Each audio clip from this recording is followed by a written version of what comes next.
Hi, and welcome to another World History podcast with Mr. Johnson. I'll think of a name later. I'm getting there, guys. I'm just trying to figure out all these things. And I found a few ways to make this a little bit more interesting. Today we're going to talk about topic 7.5, which is tensions post-World War I, and some of the issues that have to happen that occurred after World War I, after the Treaty of Versailles. So the first main thing to break into is just the colonies in general. The Germans hoped that during the World War that the British allies and the French allies as well, the colonies in particularly Africa and South Asia, they'd all have this huge, massive revolt against these imperialist powers. And Germany started spreading lots of propaganda trying to get those people to revolt, but they don't. Instead, they see that by being allied, by being friendly with their colonizers, that they will have a better stake later on to ask them for independence, to have a more peaceful resolution that, hey, we've contributed as a member of your domain, you can thank us by giving us independence or self-rule. That won't happen, however, and that will lead to some more conflicts later on in the 20th century. One of the first issues, though, is what we call self-determination. World War I started mainly because of the first of the shots fired where the Archduke of Franz Ferdinand being assassinated. That whole issue was Bosnians wanting to have their own self-rule, Croats wanting their own self-rule, Austria-Hungary having to recognize Hungary as a separate country or separate part of their empire. All of that compounded into a lot of different people, ethnic groups, that wanted their own independence, and they didn't have it. And so one of the major issues of Versailles, thanks to President Wilson, was that any people in Europe that wanted their independence could have some way towards self-determination or self-rule. He was a big believer in that. However, when there was petitions from other colonies about self-determination, there wasn't any guarantee or anything given to them at Versailles. And so as much as this idea looked at as a way for people to get their independence, once again, the words sound a lot nicer than what they turn out to be, because it wasn't for everyone. It was just those that were in Europe. So that's one of the first problems that come from it. The second major issue is what's called the mandate system. With the Ottoman Empire completely collapsing, Britain and France wanted to decide what happens to the territories that they actually helped free, in a sense. The British particularly had funded an Arab revolt, if you ever heard of Lawrence of Arabia, that kind of stuff.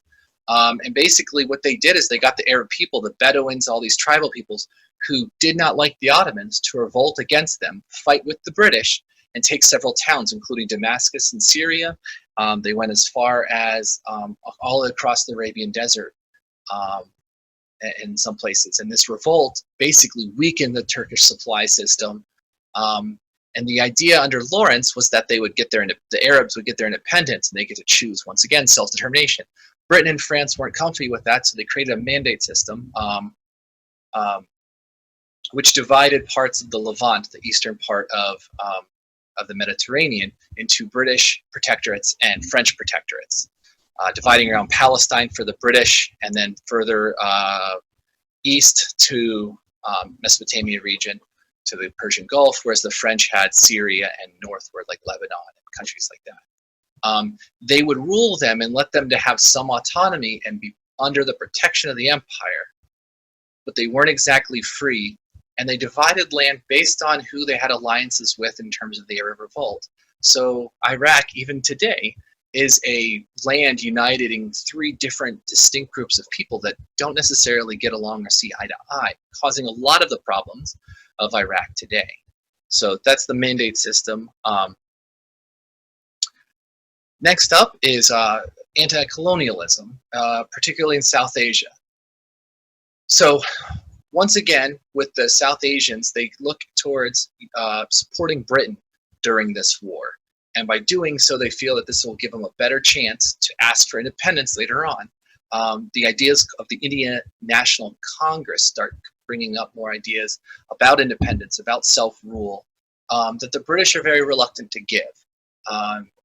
Gandhi will take on the INC's ideas and form his own groups and lead towards Indian independence, but that still takes some time.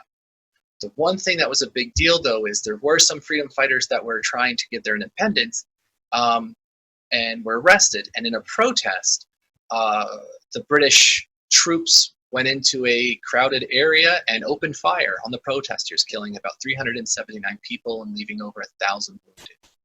These were all unarmed, non-belligerent civilians that were just opened fire upon, which gave more traction to the idea that the British needed to leave.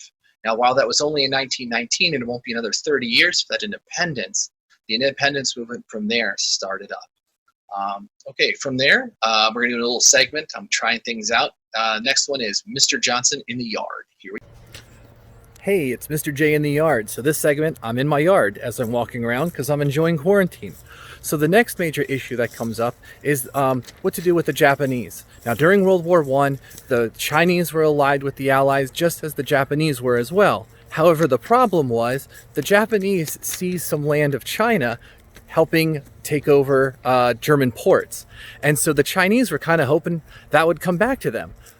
Saying that we were allied to you guys as well. So the Allies had to make a decision at the Treaty of Versailles to who to support.